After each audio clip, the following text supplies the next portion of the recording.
High বন্ধুরা, আর একটিবার স্বাগতম।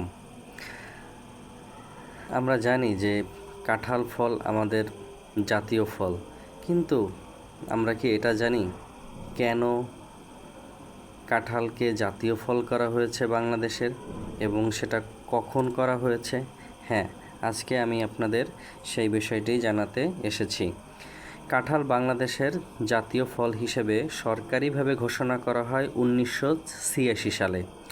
একটি জাতীয়করণ করে তৎকালীন বাংলাদেশ সরকার, যার উদ্দেশ্য ছিল দেশের প্রাকৃতিক সম্পদ, সংস্কৃতি ও কৃষি ঐতিহ্যকে তুলে ধরা।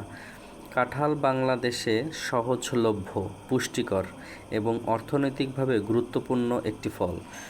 ঘোষণাকারী প্রতিষ্ঠান বাংলাদেশের শিক্ষা মন্ত্রণালয়ের অধীনে জাতীয় শিক্ষা কমিশন সরকার কর্তৃক প্রকাশিত পাঠ্যক্রম অনুযায়ী কাঁঠালকে জাতীয় ফল হিসেবে অন্তর্ভুক্ত করা হয়।